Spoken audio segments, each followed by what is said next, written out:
you ask older generations to describe Gen Z, you're going to hear things like lazy, self-entitled. You'll hear things like they're glued to their phones, they're impossible to reach. But what if I told you they may be one of the most passionate and purpose-driven generations we've ever seen? I'm Mike Collins, and today on Groundwork, we are talking with Jim DellaNeve. He's an amazing bass player, part of our Solid Ground men's group. He sits on our church board, our school board, and in his spare time, he was a systems architect with Boeing and an adjunct professor with Pepperdine University's Organizational Leadership Program. And along with that, he's the co-author of Working with Gen Z. It's a research-based book that changes and challenges a lot of our myths that we have and a lot of our assumptions that we have about this up-and-coming generation. And I think it's given us a great insight in how we can better understand, better encourage, and equip this next generation, not just in the workplace, but in our homes and in our churches. Jim, thank you so much for being with us today. Thanks, Pastor Mike. It's good to be here. You bet. Not Your Holiness, as usually. No, I'm just kidding. I'm just kidding.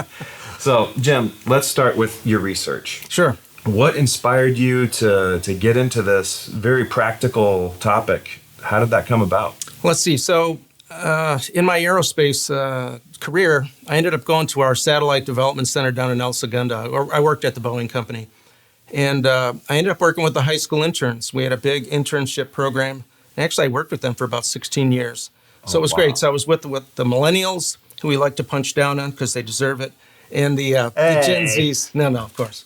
So it's always fun. But also I got involved in our K through 8 school here. And so it seems like I've always been active and involved with the kids, as I would say. And then at Pepperdine, adjunct professor there, and I did a lot of dissertations. One of my committees that I sat on was Santor Nishizaki. Now he's Dr. Santor Nishizaki, and we hit it off right away. And he's a great, hard-charging millennial, a really great kid, I'll call him. And he's almost like a son I never had. He's just a great kid. Anyway, he said, hey, I'd like to write a book about Gen Z. And since I taught research methods, I love research, I said, okay, let's start that. And we went on the journey. It took us about 2 years. We made our own research for that, as both of us are experienced researchers. And so the topic was hot, like what is the next generation going to be like at work? So if you were 10 years earlier, you'd say, hey, millennials in the workplace, and this is what you should do. We said, why don't we take a look at the Gen Zs? And we're right on the edge. They were just graduating from high school at the time. And so we formulated our surveys.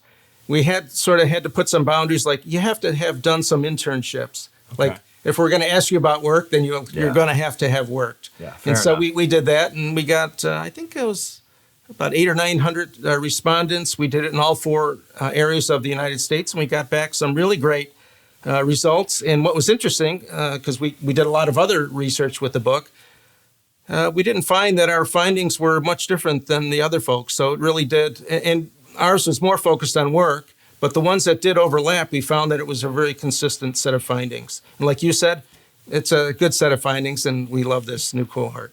Oh, nice. Well, for when I talk about Gen Z, sometimes as a former youth pastor, I love learning about the next generation, and I love exploring the dynamics between generations because, we have ancient documents, a Socrates quote, kids these days, that kind of a thing. That's right. I've been on both sides of that. When we say Gen Z, some folks go, oh no, there's a new one? What are we talking about when we talk about Gen Z? So when we did the book at the time, the sociologists kind of coalesced around a year, and at the time it was 95. Mm-hmm. And I looked today and said, oh, now they're saying, most are saying 97. Okay, it doesn't really matter, what the year is, because what you'll find is the previous generational attitudes and traits start shifting, and you'll see that overlap is a blend, right? So if you're a few years over or a few years younger, I was born in 60, 65 is the cutoff for the boomers. I'm really an Xer. If you look at all the traits on the Xers, I'm a lot more like the Xers. It's very consistent, and we found the same thing here. So I had you pegged right from the beginning. Oh, you did? No, I'm just kidding. Oh, okay, got it. So, and Santor and I did a lot of workshops with the Gen Zs, and one of the exercises we did was intergenerational differences.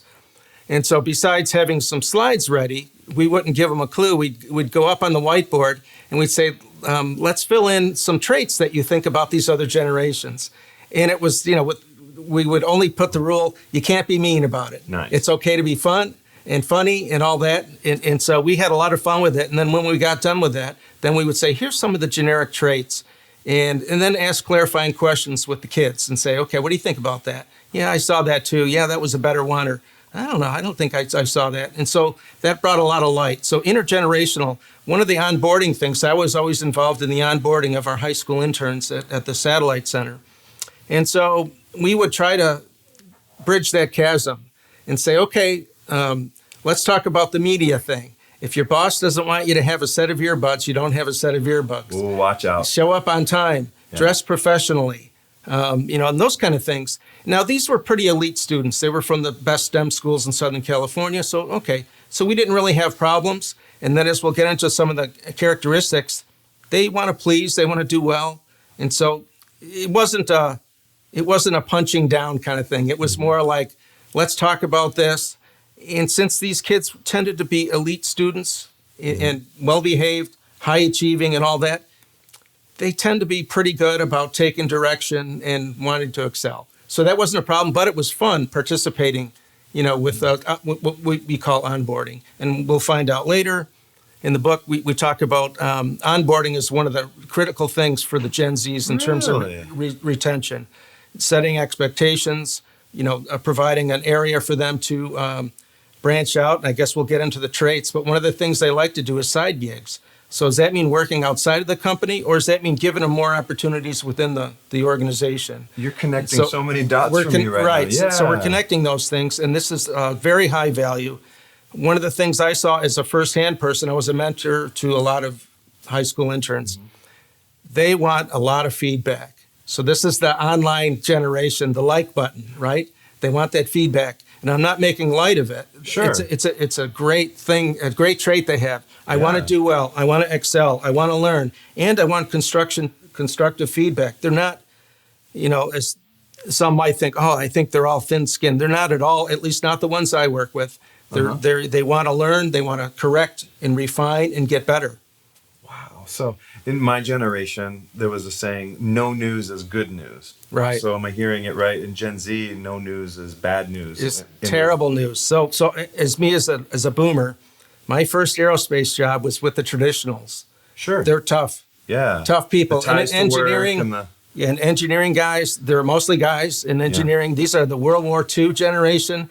They sat me at a drafting board. It was in those days it still had drafting boards. They didn't even tell you where the bathroom was. That was your onboarding. There you go. I'll be back. And that's it. The Gen Z is like every day they want to be touched by their boss.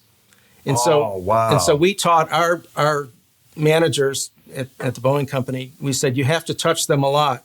If you talk to them once a week, like the previous generations, they're abandoned and they're not sticking around and they don't like it. They want to know if they're doing a good job. They want to know if they need to adjust anything. Once you make that change, we had a ton of success. Now, again, like I said, they were elite, probably top 10% type of students, but we had big projects at the end of each of these internships. It was amazing. It was like college level, type projects that they were able to give professional presentations back, solve, hard problems. It was a good experience. Even just from that little bit, because my kids would fall in that Gen Z category. That's helpful already. Mm-hmm. That's why they want feedback. Right.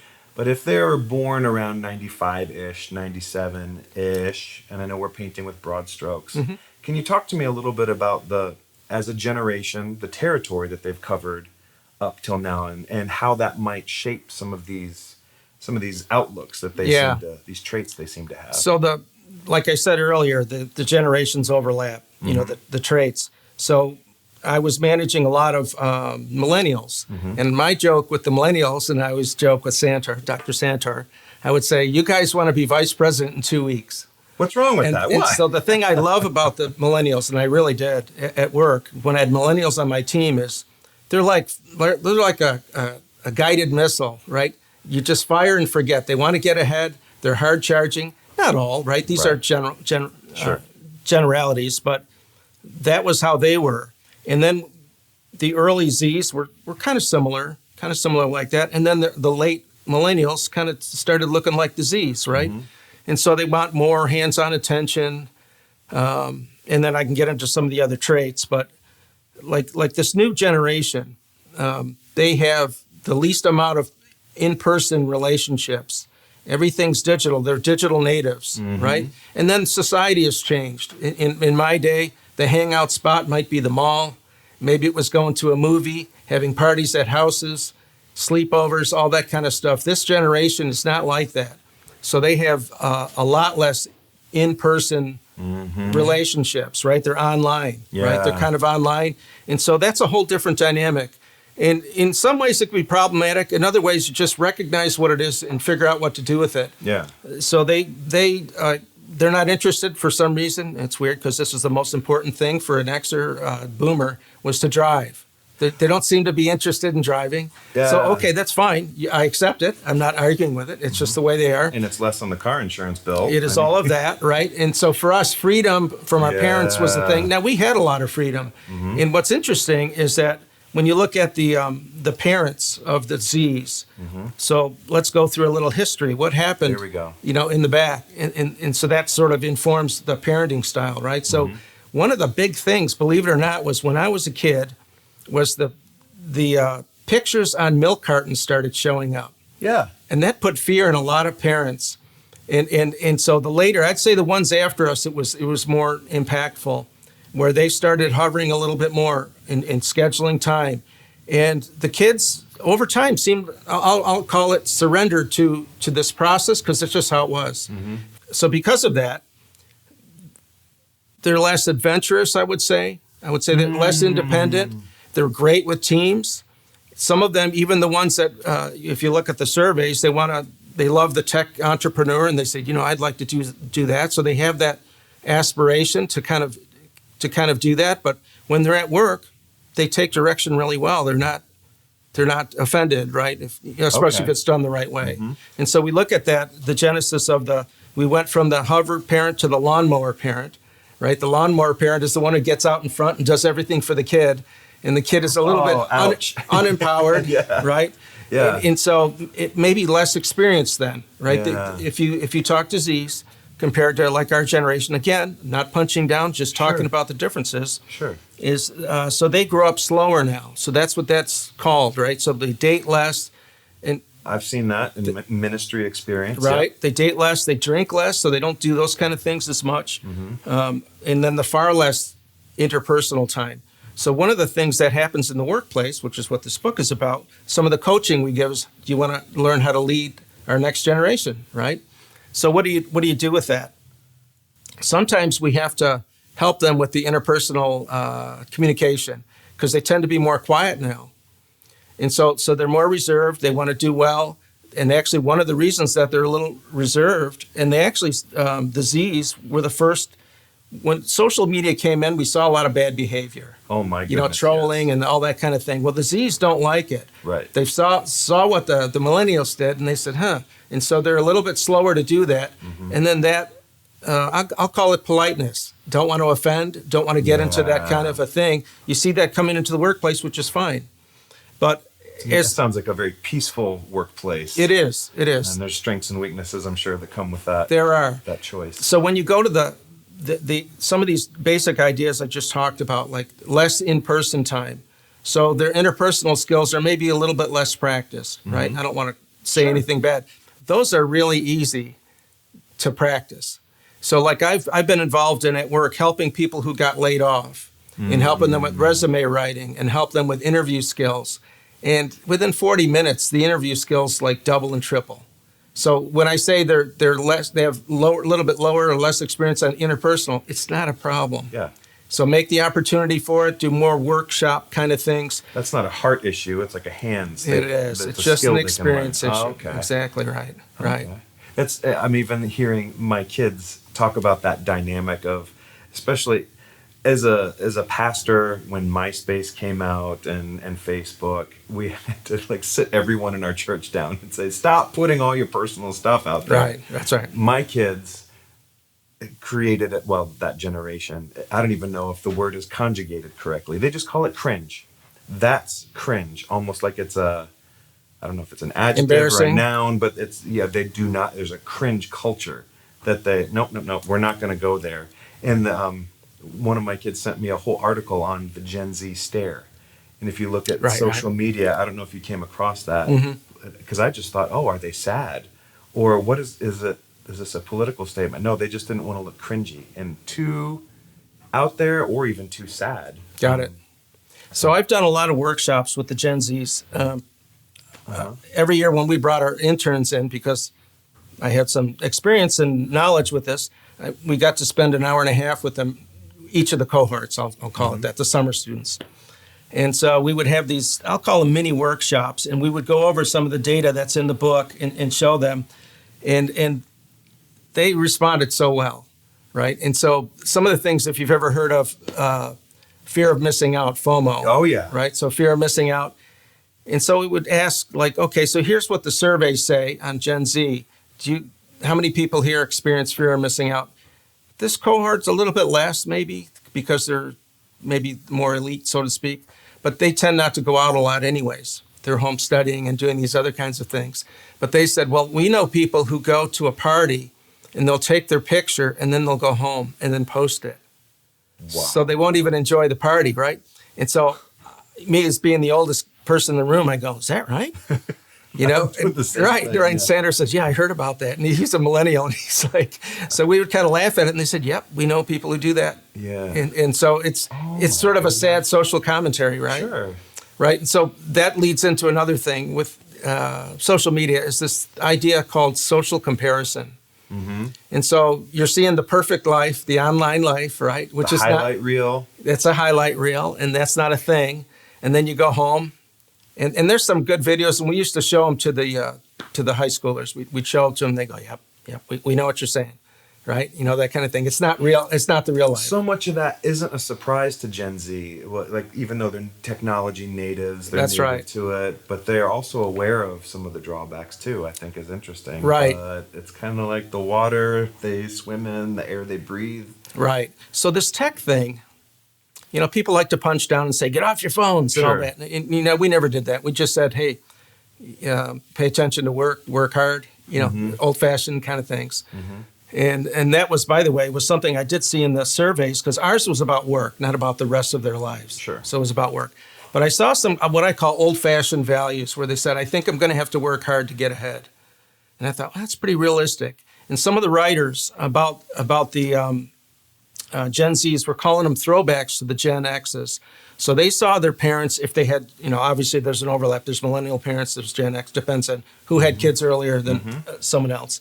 But the Gen Xers were where the latchkey kids came in, the early Gen Xers. Oh, yeah. Mom had to go to work, yeah, and she wanted to go to work in the 70s. And so that's the kind of thing that was happening at the time. And the kids would call latchkey because they had they let themselves in the house and nobody was at home, and they waited for mom to come home and dad to come home. So that was that generation. And I saw it on reruns of Different Strokes. Gary Coleman had a key that was attached to his belt. Exactly right. Yeah. Exactly right. And so this kind of parenting style has led to, like there were no daycares at the time. Oh, yeah. You know, because daycares had to come up in the late 70s. Actually, there was maybe one or two if you were in your town, if that. And then not till the 80s and 90s did that become a thing. I never even thought about it. Right. So that cast a large shadow. So now the new kids are a lot of technology, right? So that's the sheer time. And on their surveys, we could see like some are spending over 4 hours a day on social media. Yeah. And so this is leading to a couple of other things. One is there's a huge increase in depression and anxiety. Okay. And one of the brain experts that we interviewed in our book, there's a great book called Glow Kids, and it's about the impact of staring at these devices, right? Glow Kids. That's a powerful image. It's a powerful image, great term, and he was a great guy to interview, and we interviewed him for our book. And one of the stories he tells was so powerful, I'll never forget. So he's talking about a field trip of young kids. I don't know if they're kindergartners or what. So they were going to an aquarium, and they go up to the aquarium glass, and one of the kids goes up and starts swiping on the aquarium glass, right? Of course. And so he's in his book, and so again, I'm recommending go ahead and read that. It's very relevant, Glow Kids. But so all of the screen time. Well, there's another piece to that. So the social media companies design these devices for dopamine hits. Mm-hmm. So serotonin is a really important hormone that gives us contentment. Mm-hmm. And so the problem is that in our complex bodies, and they in the book they talk about it's a taxi cab, but the taxi cab can only fit one person, so you get to choose dopamine or serotonin. So if you're on your devices a lot and you're getting those dopamine hits over and over again, it's blocking or not transporting the serotonin. Yeah. And so there's a thought that this is a primary mechanism as to how the kids are getting higher in depression and anxiety. Yeah. And so when comfort, they just have the euphoria. Would that be the right word is. for dopamine? Or yeah, the dopamine. Euphoria? And one of the other things about dopamine is it does something called upregulate, which means that you get a tolerance to it, so you need more. So not only do you want to make the levels that you had before, but you want to go a little bit further because the effect is wearing off. Serotonin doesn't work that way. Wow. Serotonin gives you that euphoria, contentment thing, and I call it the God hormone. I think it's the God hormone. It's God saying, do that some more. Isn't that when you touch another person? Hug, touch. Oxytocin similar, but I'll just talk about the serotonin. And dopamine are using the same transport. So when I do these workshops with the kids, I'll go, how many of you feel more depressed and anxious when you're on the devices more? I'm sure. Half. Yeah. They're all doing that, and they love it. It's because we're not punching down. We're explaining, right? So this leads into another topic. So how many of you then have done it technology fast? And it's a lot. I've got the metrics in the book. So they say, yeah, we recognize this. And so a certain percentage, said, I think it's like maybe 20% actually has done it up to a month. Mm-hmm. And many have done it just for a couple of days. A couple of years ago, my wife and I went up. We got an Airbnb up near Idlewild, the San Jacinto Mountains, and there were Gen Z owners to these Airbnbs. And one of the main features of these beautiful cabins was a no technology box, and it was thick. And I forget, there was some sort of device, like once you locked it, it would stay locked for about an hour or two, just in case you had second thoughts. No, it's so I'm really heartened. I'll call it that, heartened, right? Because they're just on their phones all the time and da-da-da-da. Sure. And it's like, well, okay, but the ones I talk to are self-aware. Yeah. And it's, and if you're saying it in a way that's not, negative or punching down. Yeah, and I've got a 14-year-old that reminds me, hey, no blue light. She doesn't want to glow. What's the title of the book Glow again? Kids. The Glow Kids. Right, that's right. She's, when the sun goes down, we need to get our biorhythms synced up with the sun going up and down. Right. So gentle. She's not punching up. Right. But she wants to put technology and even, doesn't want the device in the room with her because she knows somewhere in her mind it'll be. It's taking up mind space. So another study is about sleep. So the kids are getting less sleep and more interrupted sleep because of these devices. They did one study where the phone wasn't even on. Yeah. But it was on the bedstead or on the bed, and they slept less. Yeah. With it not even interrupting, not going off, but it took up mind space and had more interrupted sleep. And kids need sleep. They need uninterrupted sleep. Yeah. Right. So then on the extreme side, so we're seeing this in society now. When you see one of these kids who's really troubled, really, really troubled, and, maybe going to go out and do some violence, you'll find that it's an inordinate amount of social media time. Okay. And so in the Glow Kids book, I believe it was that book. If it wasn't, it was a different book on social media. But the military has or had, I don't know if they still do, but it's probably 10 years old, the data, but they had something called the Stinky Soldier metric. And with these online games that never stop, there's no pause button. They will literally, and they've actually had incidences where children have died because both parents have ignored the care of the child. Or they've had kids go into psychosis, usually it's boys with immersive games. So let's say they haven't slept for 3 days, and so they go into a deep psychosis. The brain is all rattled. The one kid, the example on the one book, and I think it was Glow Kids, he was looking up in the air, and he wasn't focused on anything. And the doctor said, "Where are you?" He said, "Am I in the game?" And with this kid was probably the most extreme, and I'm sure that's Sure. why it was in the book. But it took him, I think, about a month of hospitalization to get his brain back. Wow. And so I think that's what we're seeing on the most extreme. You know, Sure. let's not get crazy. The average kids are not like this, Yeah. but I think that's probably what we're seeing there. Interesting. And we've covered a lot of territory, and I really appreciate the way I'm feeling more empathy, and I like your language of not punching down. I'm curious because they're starting to volunteer here at Solid Ground. Yeah. And thinking about how it's not a hard cutoff date has sent my memories are working overtime. And I was remembering when the Challenger, the shuttle disaster happened. Yeah. I was a young kid. That's one of my first memories. And I knew it was a big deal. I knew everyone was upset. And then I saw it on the news. And it was, if my brain had gears, they ground to a halt. We actually have some of those things. We have a table in the book that shows like different generations, what they remembered. Like the boomers, it's the Kennedy assassination. Sure. Right. I bet, And so yeah. they have, the Challenger was one for the Xers, I think it was. Okay. And so we had a list of those. So yeah, that's true. Yeah. So what would some of those be for Gen Z, those shaping seasons that they might remember? Well, let's find out. But I do think Yeah. the Charlie Kirk thing is going to be one. Okay. I really do. That's going to be a really big one. Yeah. I'm not sure about some of the other ones. Like 9/11 is massive. Sure. For the Xers. I mean, that's, Yeah. or millennials, I should say. Yeah. So that's a massive one for them. So I'll just say time will tell. Yeah. And some of the sociologists are now talking about Gen Alpha. Yeah. And because it's around 20 years that you look, right? So 20 years. Right. And is it just the 20-year cutoff, or is it, hey, we're looking at it and they have different characteristics and we need to start studying it now? 20 years might be good because it's, it's quasi-generational number. Why not? It's like half a generation or whatever is considered. So we'll see what it is. Interesting. And we're all going to experience and have different ways of interpreting COVID and all these things. COVID's a big one for sure. Is it for them? Yeah, Okay. for everybody.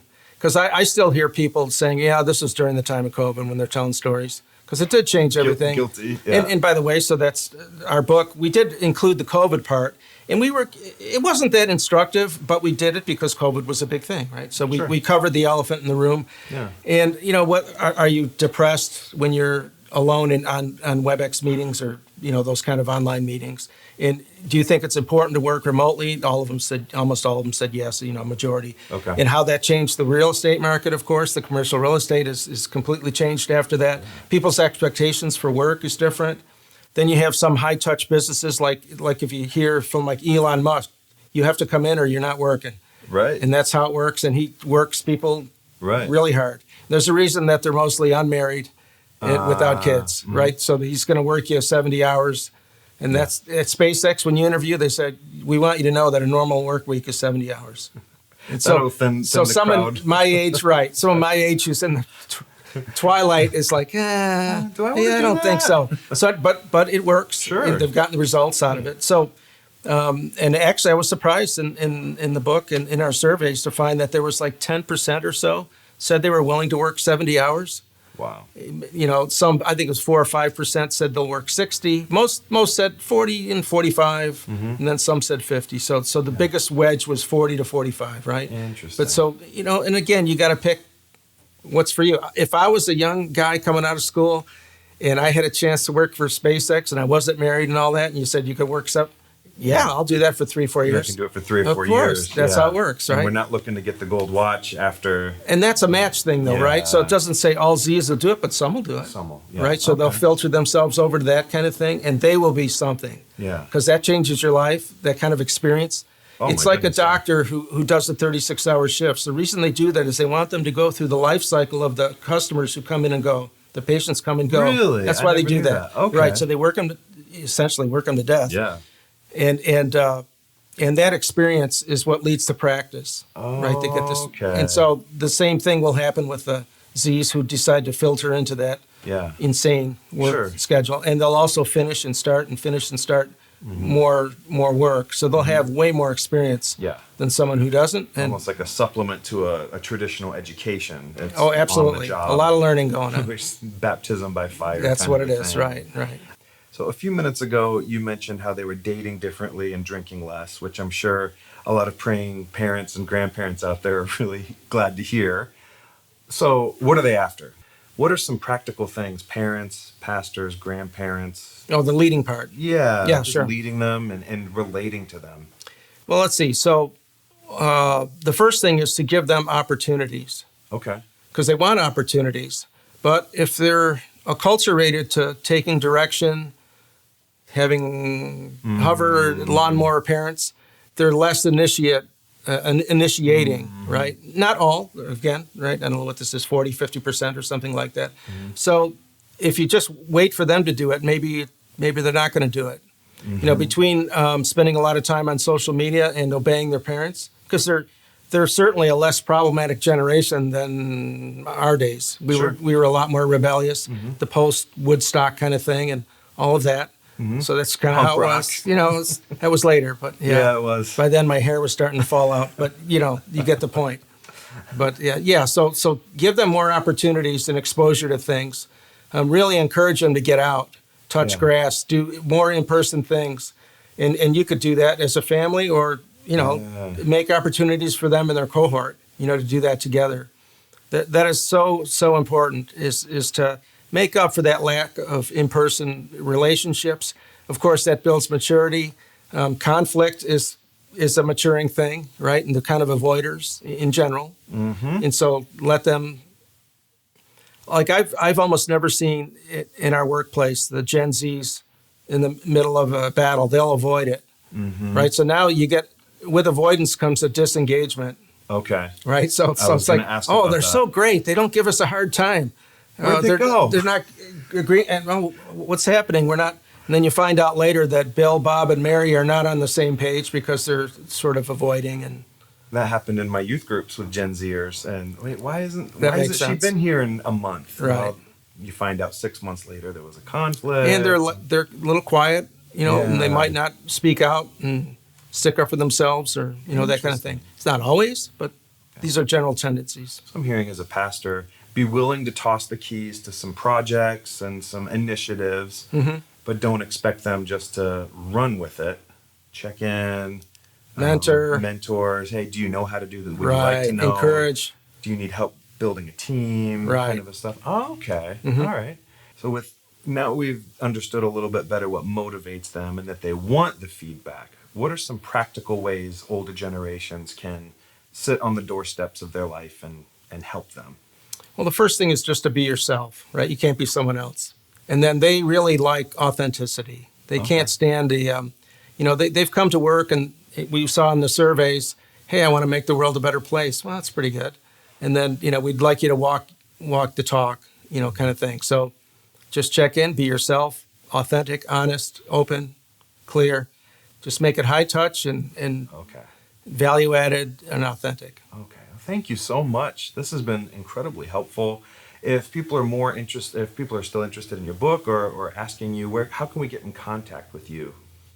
james.r.dellaneve@gmail.com. Okay. Yeah, and wherever fine books are sold. Yeah, Amazon. I love that. Well, thank you so much for being with us. Thank you, Pastor Mike. We'll put all the links pleasure. to this in the show notes. Great. And God bless you guys. And thanks again. Thanks, everyone.